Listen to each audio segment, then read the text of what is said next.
Adelina Hasim, Direktur Program Teacher Perjalanan Bisnis Budidaya Lebah Tak Bersengat, Sehat Mantap Bermanfaat, bersama tim kreatif.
Mahasiswa Pasca Sarjana Program Magister Teknologi Pendidikan Angkatan 2019 akan mengunjungi Suhita Bee Farm atau peternakan lebah Suhita. Peternakan ini berdiri sejak tahun 2014 di daerah Batu Putu, Bandar Lampung dengan tujuan utama untuk mengedukasi masyarakat tentang madu murni dan menjaga kemurnian madu Indonesia.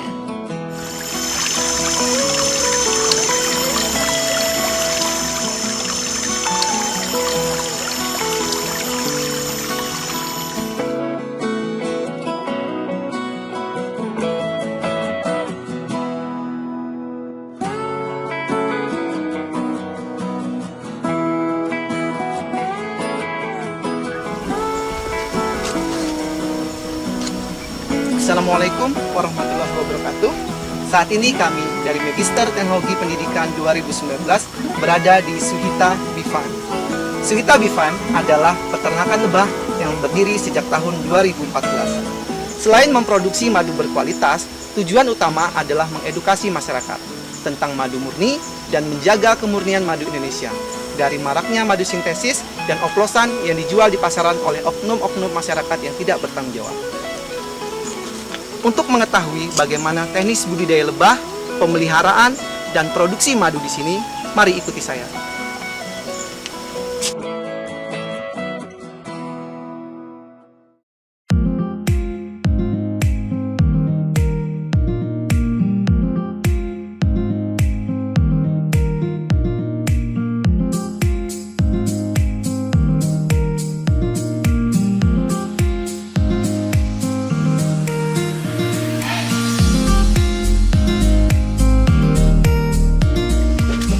Selamat pagi Pak Suyadi. Selamat pagi. Pagi Pak. Boleh tanya Pak ya Pak? Boleh. Nah, kami sangat tertarik sekali dengan tempat ini. Apa sebenarnya yang melatar belakangi tempat ini dibentuk? Oh ya, makasih pertanyaannya. Latar belakangnya awalnya saya membuat budidaya. Sebenarnya dulunya ini bukan aplikasi ya, tapi tempat budidaya lebah. Dulunya itu saya tuh nggak percaya madu, karena madu yang saya beli saya selalu ragu. Saya enggak, akhirnya saya membudidaya sendiri. Seperti apa sebenarnya madu murni yang saya hasilkan, seperti yang ada di pasaran apa tidak. Nah awalnya seperti itu, dimulai dari 2014, mulai merintis, berusaha 2016-2017 saya sudah punya berbagai farm. Wilayah Lampung 2018 itu udah punya 5 farm. Untuk daerah ini memang tempat ini disetting untuk peternakan lebah sejak awalnya. Awalnya itu, awalnya untuk peternakan lebah, tapi kemudian karena banyak pengunjung,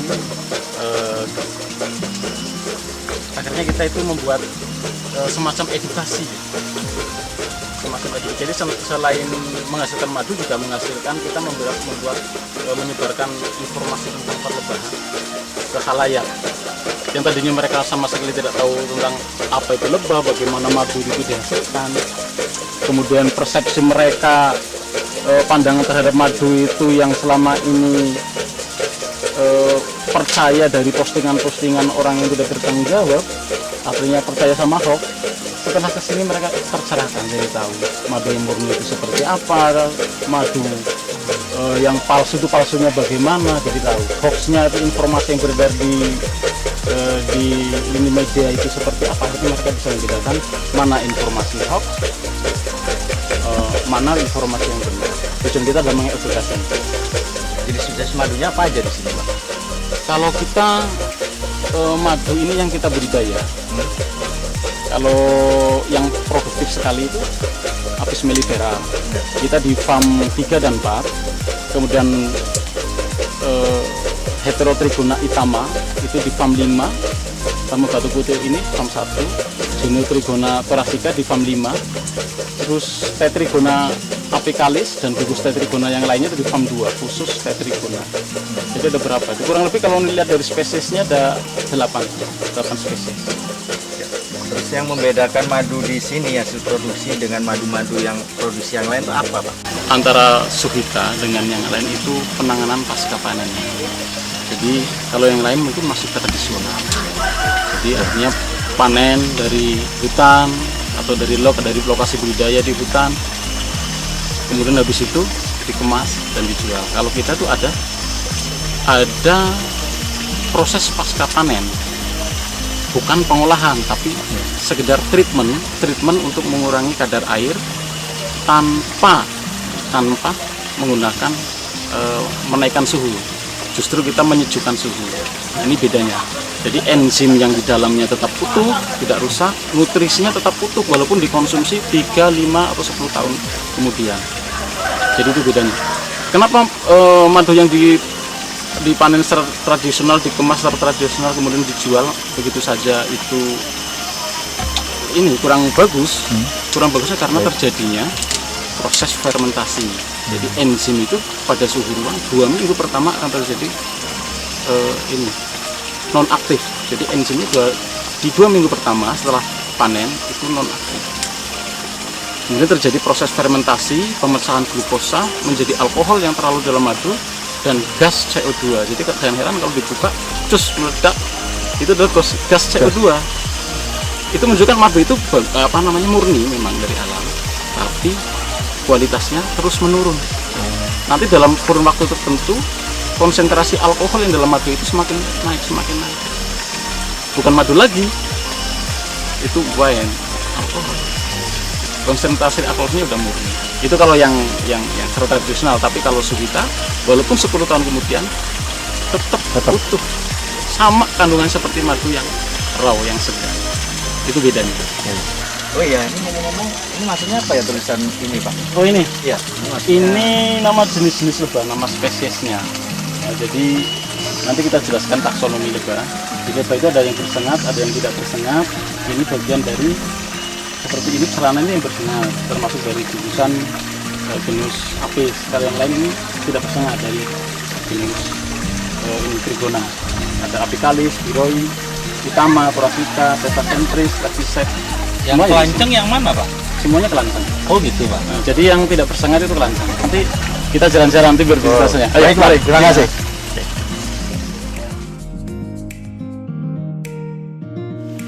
Bagaimana sih, Pak, proses awalnya? Kenapa bisa budidaya di sini?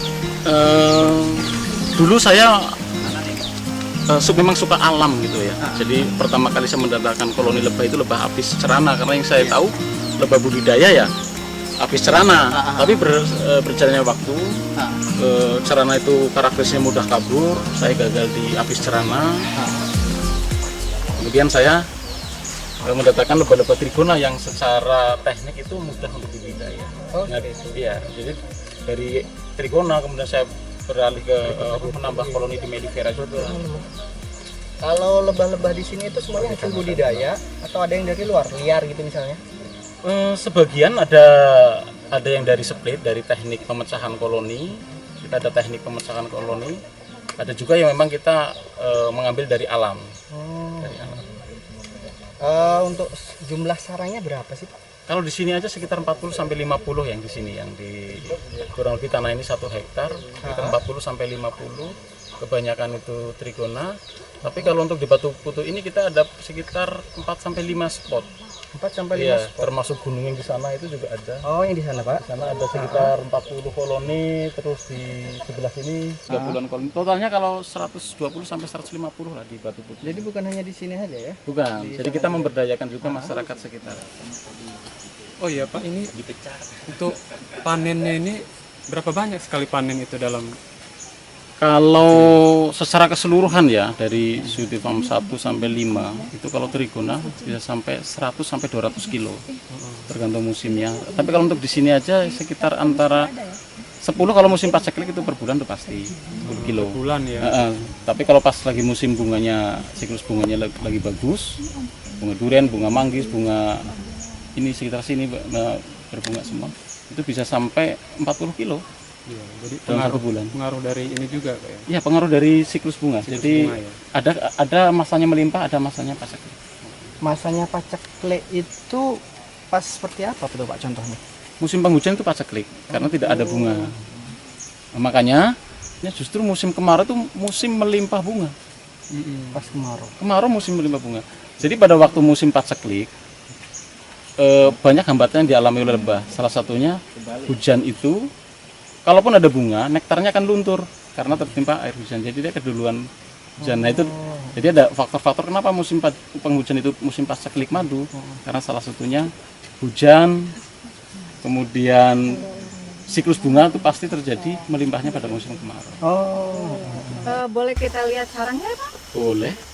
Kita lihat yang ini sangat unik. Ini dari subgenus Tetrigona. Termasuk very rare ya, sangat langka. Oh gitu. Karena dia kemampuan adaptasinya agak kurang.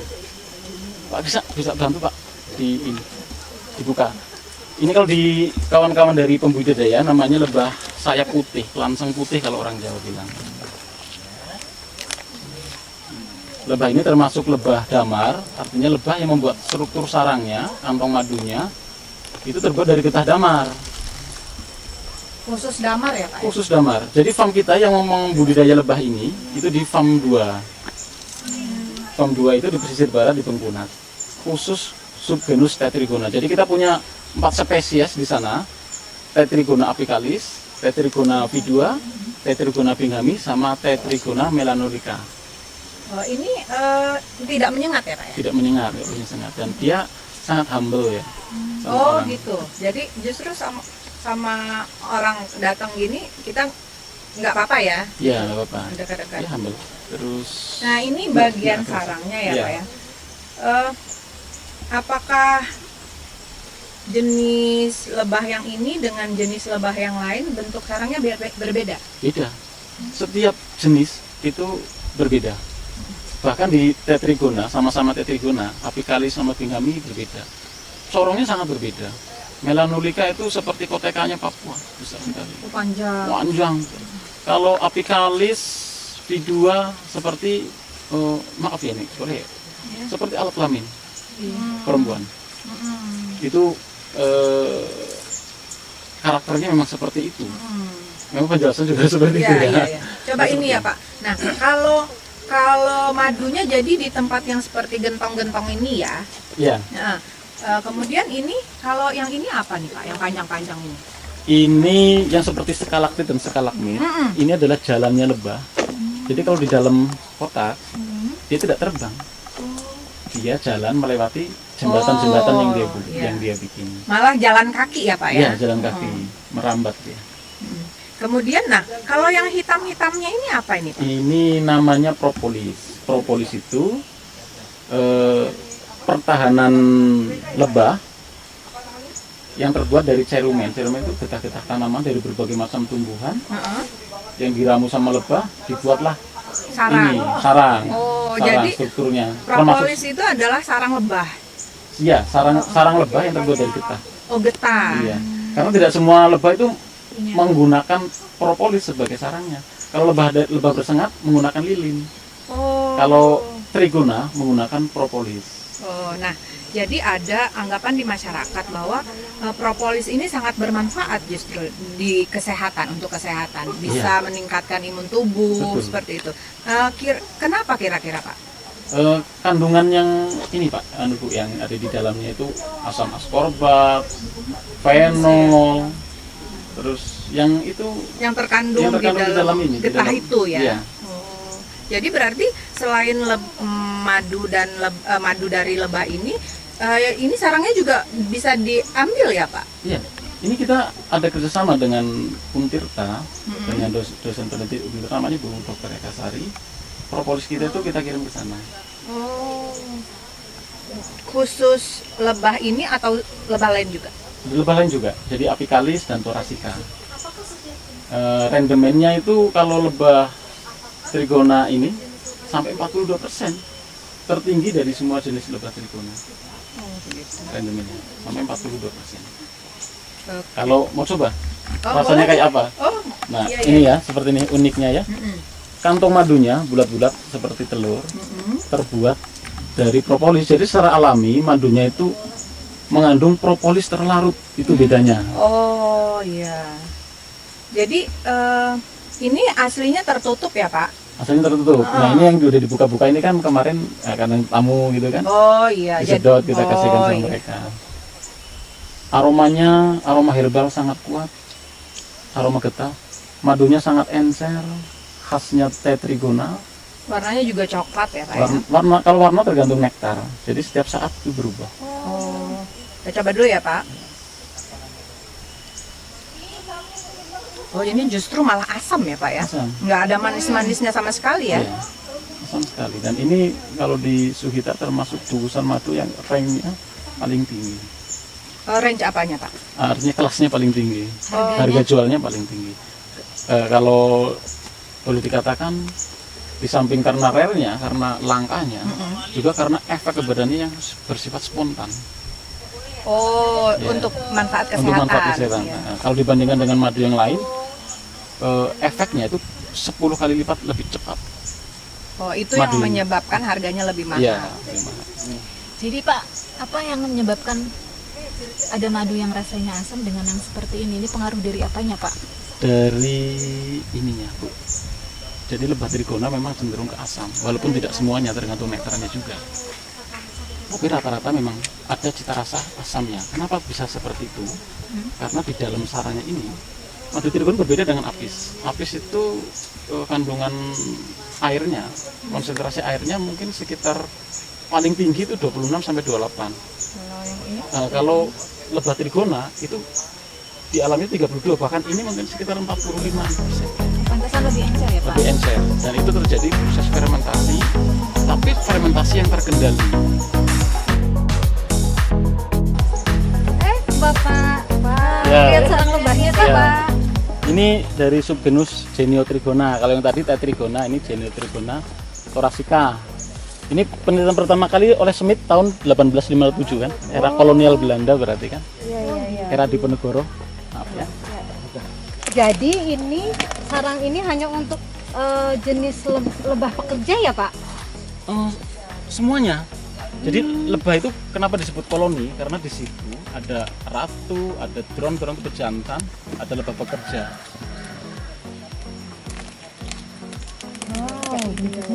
Ini propolisnya berbeda dengan yang tadi. Ini seperti ini. Tenang saja, ini humble ya. Lebahnya sopan. Ya.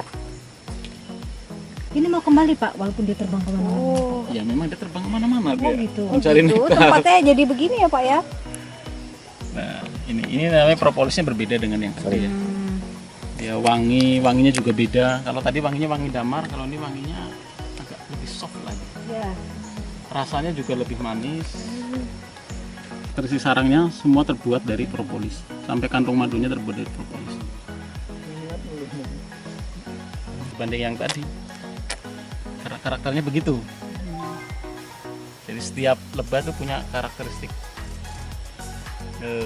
madu yang berbeda. Coba ya Pak. Kalau siklus lebah Nanti bisa saya jelaskan lebih mudah di lebah ini, lebah cerana, karena ini caranya terbuka, bisa kita lihat seperti apa sebenarnya. Pada umumnya masyarakat namanya lebah seperti ini ya. Ini lebah apis cerana, lebah bersengat. Jadi golongan apis, terusnya cerana. Nah, lebahnya bersengat, berbeda dengan lebah pada umumnya. Nah, ini agresif, bisa nyengat. Kalau kita melakukan gerakan kejut akan menyengat. Jadi siklusnya lebah ini seperti ini. Ratu itu dipilih sama seperti lebah yang lain sebenarnya telurnya, tapi dia dipilih diberikan makan royal jelly yang secara terus menerus, jadilah dia ratu. Wah, lihat Mbak. Ini sering saya panen. Oh, itu panennya. Sering saya panen, makanya kropos. Bapak nggak disengat? Ya disengat lah.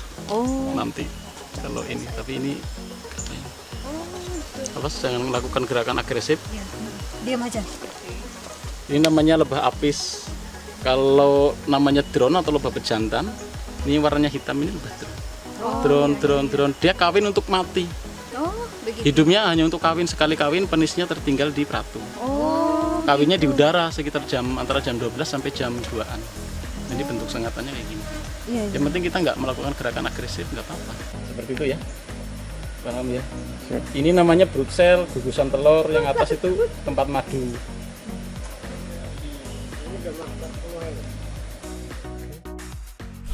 Di sini kan banyak kolam Pak.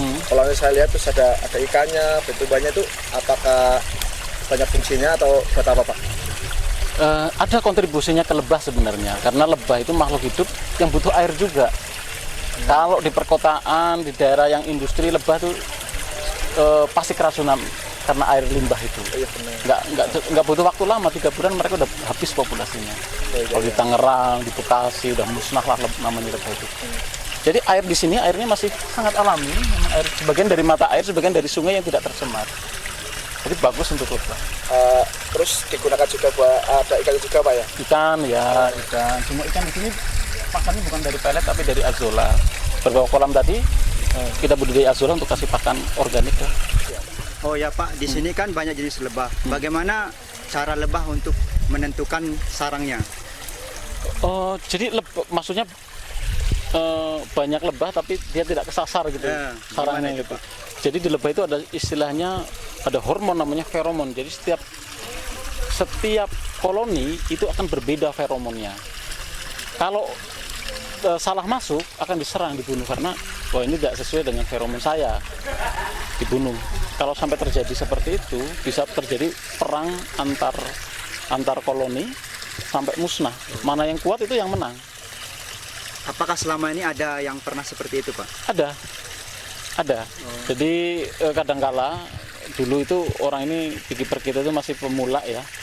Jadi posisinya tertukar posisinya. Jadi pada waktu pemindahan yang misalnya A, B, posisi A ditempatin di B, dipindah ke A. Jadi pada waktu begitu keluar salah masuk dia, karena biasanya posisinya di situ. Terjadilah perang. Bisa musnah dua-duanya. Berarti kalau ini sarangnya yang beda berarti terjadi ini ya, saling serang ya Pak? Iya, saling serang karena feromonnya, hormonnya berbeda.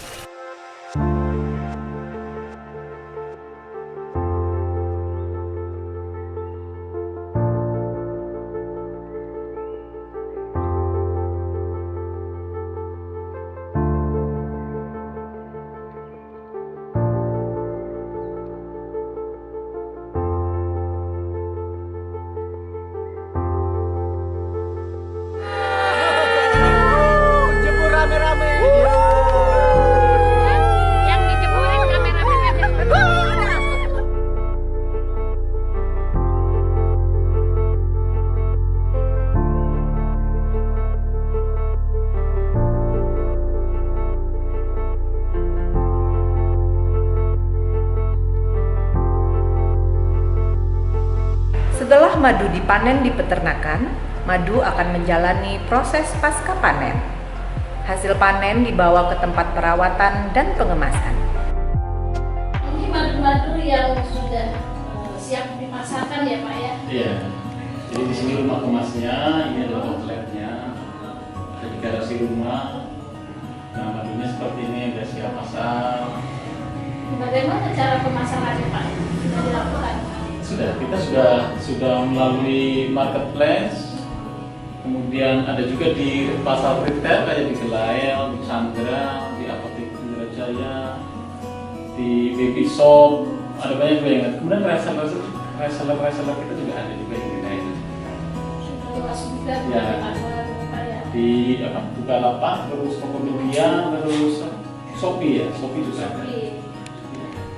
Terus kalau membedakan madu yang asli, madu murni, madu oplosan, sama madu sintetis itu gimana caranya? Agak susah sekali untuk dibedakan, tapi sebenarnya kalau orang yang sudah terlatih bisa ya dengan sensorik dia, kalau sudah terlatih dia akan bisa membedakan dari aroma dan rasanya. Namanya uji organoleptik, tapi itu hanya bisa dikuasai oleh orang-orang yang memang expert di bidang permaduan. Jadi dari rasanya, dari aromanya nanti bisa dibedakan. Dipahami betul ada aroma selain madu nggak di madu itu. Biasanya ada aroma kimia seperti paracetamol kadang-kadang muncul juga. Aroma dexamethasone juga kadang-kadang muncul juga. Ada bahan-bahan kimia seperti itu. Kemudian ada aroma gula, berbeda sekali dengan aroma nektar. Kalau yang madu murni, yang tercium adalah aroma floranya sangat kuat. Kemudian rasanya tuh ada seratnya, ada serat rasa kalau orang sudah terlatih. Itu namanya uji organoleptik. Yang kedua, melalui uji enzim diastase ke laboratorium yang sudah tersertifikasi. Jadi di laboratorium itu parameternya, kalau parameter yang lain mungkin bisa dimanipulasi, tapi diastase mudah-mudahan menjamin bahwa produk itu berasal dari hewan. Kalau ada enzim diastase sesuai dengan SNI, insya Allah ya bersih. Artinya produk itu memang berasal dari hewan, diastase. Kemudian yang ketiga dengan uji sanad. Nah ini uji sanad ini melatih kita untuk kritis dalam memilih. Artinya menanyakan asal usul madu ini dari siapa. Kadang-kadang kalau penjual yang tidak bisa menjelaskan marah ini uji sanad ini. Jadi asal usulnya madu murni pasti jelas dan bisa dijelaskan dengan terang. Kalau yang tidak murni, mereka tidak mungkin akan bisa menjelaskan. Seperti itu, triknya seperti itu, ada tiga cara. Jadi uji organoleptik, uji diastase di laboratorium, sama uji sanad. Lengkap juga berarti ya Pak ya? Ya, harus. Nah, sekarang ini kan banyak yang madu oplosan ya Pak ya, madu sintetis. Nah, kalau dari Bapak sendiri kan memang madunya adalah madu yang memang dari lebah asli ya Pak ya. Nah, jadi harapan Bapak seperti apa Pak pada pemerintah, pada masyarakat? Nah ini menjadi ganjalan buat kami sebagai pembudidaya lebah, aktivis lebah. Jadi regulasi pemerintah dalam mengeluarkan izin PPRT, MD itu tidak, pemerintah tidak mampu membedakan, tidak sampai ke berasal dari manakah bahan ini. Telusuri ya Pak ya? Tidak sampai telusuri. Mereka rata-rata hanya sekedar memperhatikan proses higienitas saja. Jadi hanya proses higien saja dan keamanan pangan saja, tidak sampai ke tingkat berasal dari mana, apakah dari lebah atau bukan.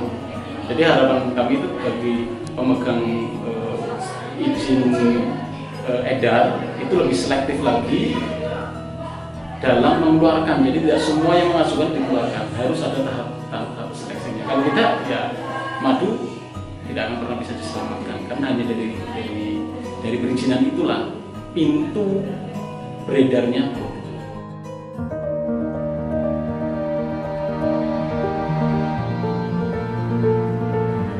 Halo Pak Syadi, bagaimana proses pasca panen madu Suhita ini? Jadi ini yang membedakan ya dengan dari yang peternak tradisional. Suhita menerapkan standar SOP yang ketat, baik dari farmnya, kebersihannya yang sangat terjamin. Untuk Apis mellifera atau Apis dorsata, ada dua jenis apis itu ya. Madunya maksimal 7 hari setelah pemanenan itu harus sudah sampai di sini. Ini contohnya, ini dari Acacia mangiru, dari Apis mellifera yang lebih kanan. Jadi maksimal 7 hari sudah sampai sini. Setelah sampai di sini, kita ada namanya uji kadar dan juga uji organoleptik, uji rasa. Jadi nanti kita buka di sini, kita tes kadar airnya di kadar air berapa, seperti ini sebenarnya. Nanti ketahuan kadar airnya berapa. Biasanya kalau Bismillah sekitar 24%. Nah, standar kita untuk di udah siap kemas itu di kadar 19%. Setelah kita udah tahu kadar awalnya, kita masukkan ke ruang demo. Di ruang demonya sebelah sini. Ini adalah ruang demo, ini ruang stand up. Kita juga lagi ada prosesnya lagi ongoing. Satu hari kita itu bisa 0,8% penurunan kadarnya. Jadi ini bukan proses, sebenarnya bukan pengolahan. Ini adalah proses treatment.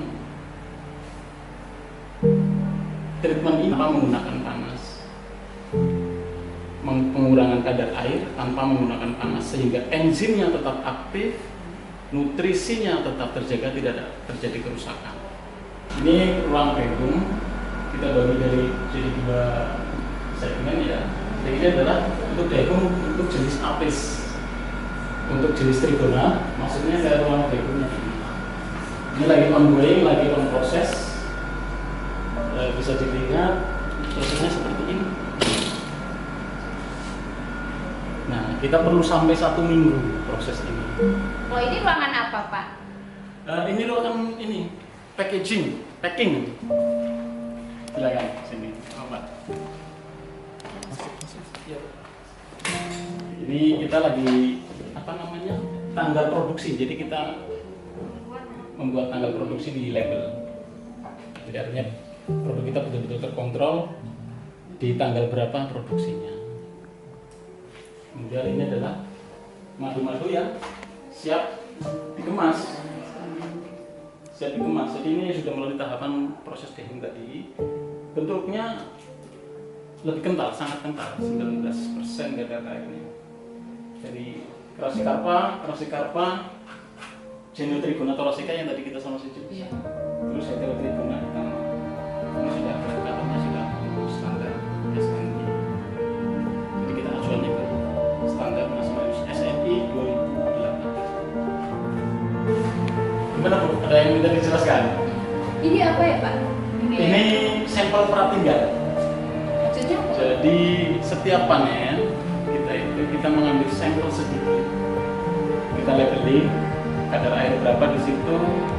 Kita taruh sini. Jadi nantinya kalau salpama terjadi di market itu sudah beda, di sini ada perubahan, kurang lebih di market kita di pasar juga kurang lebih seperti itu.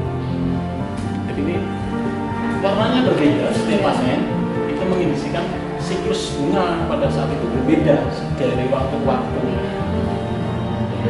Iya, jadi kita ada sampel seperti ini, mengedukasi kita juga.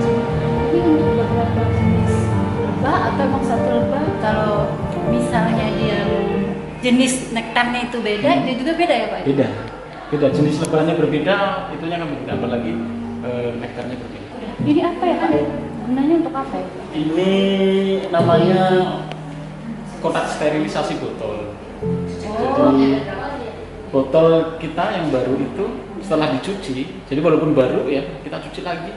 Habis itu kita tiris, setelah tiris masuk ke sini. Di sini penyinaran ultraviolet selama 2 jam untuk membunuh mikroba itu. Selama 2 jam nanti itunya akan mati. Jadi selama 2 jam tidak boleh dibuka, makanya kita kunci. Karena radiasinya bisa kena ke mata. Madu telah dikenal sejak zaman Mesir kuno, memiliki berbagai manfaat khasiat bagi kesehatan kita. Karena keunikan khasiat dan manfaatnya, madu sangat dicari dan laku di pasaran. Namun, masih ada pandangan yang salah atau keliru tentang kualitas madu yang sering kita dengar dan berkembang di masyarakat. Faktor-faktor yang membuat oknum-oknum tidak bertanggung jawab memproduksi madu oplosan dan madu sintesis. Beranjak dari sinilah, Suhita Bee Farm berupaya mengedukasi masyarakat tentang madu murni dan memproduksi madu yang berkualitas. Kami, tim kreatif Magister Teknologi 2019, mohon diri. Sampai jumpa pada feature angkatan berikutnya.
DP 2019.